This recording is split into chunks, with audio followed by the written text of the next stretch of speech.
Hey there, fellow dwarf fans. This is Poohhead189, and today I'm going back to my roots and giving a brief talk on dwarves yet again.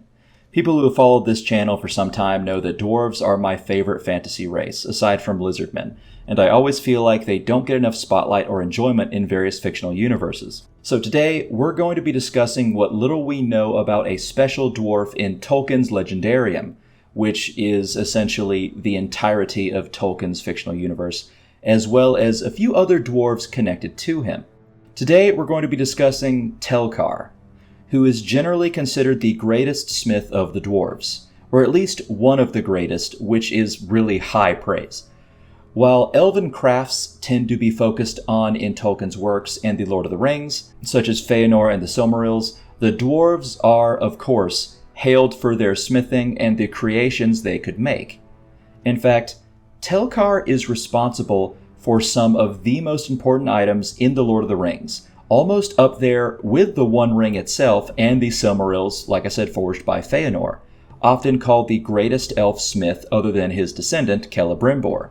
And of course, the One Ring was created by Sauron, who used to be a follower of Aule, or Eul, however you want to say it, which is the Valar of smithing. So Telchar created Angrist, which is Sindarin for Iron Cleaver. Ang being iron, just like how Angmar is Iron Home and Angband is the Iron Prison. And of course, Rist is Cleaver, just like how Thorin's sword is Orcrist, which is Orc Cleaver. Now, Angrist was a knife that was likely named such not because it was a cleaver made of iron, but because it could cleave through iron.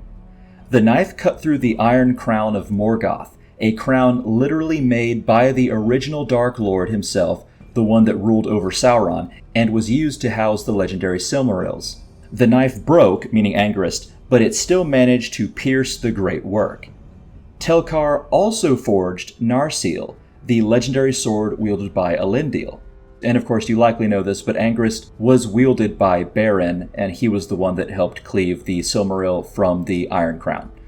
Now, Telchar also forged Narsil, which you'd recognize probably, the legendary sword wielded by Elendil, and then used by Isildur to cut the finger off of Sauron's hand. As we all know, it was broken but reforged into Anduril, and wielded by Aragorn during the War of the Ring, so this would be the original sword that then later was reforged and made into Aragorn's sword. And of course, Telchar also made the runic helmet called the Dragon Helm of Dor-Lomin, a massive helmet too heavy for an elf.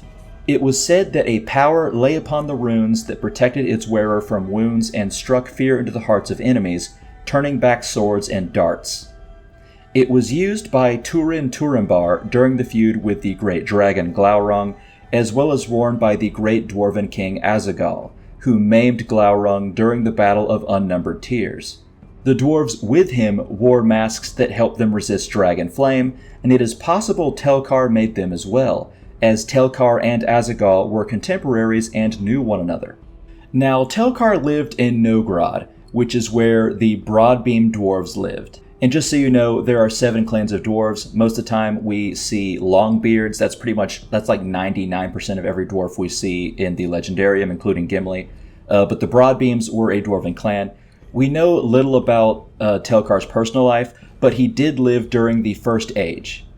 Something else we know is that Telchar was trained by a dwarf named Gamil Zirak, otherwise known as Zirak or the Old. He was another incredible dwarven smith, likely from Nogrod as well, but he could potentially be from Belegost. Also, if you're unaware, Nogrod and Belegost are 2 dwarven cities from the Blue Mountains, which are located on the furthest western portion of Middle-earth, though of course in the First Age, that was not the most western point, because that was before the western portion called Beleriand sunk into the waves. Of the 7 dwarf clans, the Broadbeam dwarves lived in Nogrod, likely, and the Firebeards lived in Belegost. Now, as for Gimal Zirak, it was Gimal. I think I said Gamil earlier, I apologize, but it is Gimal Zirak. We don't know as much about his work as we do of Telchar, but it is said that Thingol, High King of the Sindarin Elves, had some of his majestic crafts in his treasure hoard. Now, back to Telchar, we know little else, except he was mostly active during the 5th century of the First Age, and his name is likely not his true dwarven name, but an elven Sindarin name to be commonly known by non-dwarves. While it is unfortunate there is very little information on his life, as the Silmarillion is an elven record, it is without doubt that his crafts shaped Middle-earth just as much as the One Ring, and his legacy is one of the most important in the history of Tolkien's Legendarium. Okay, thanks guys. Hope you enjoyed this short little video. I wish we knew more, but the information on Telchar is fairly scarce. Remember, all of the links to my Patreon and Twitch and social media are below. Please like, comment, and subscribe if you care to, and hope to see you guys next time. Alright, bye.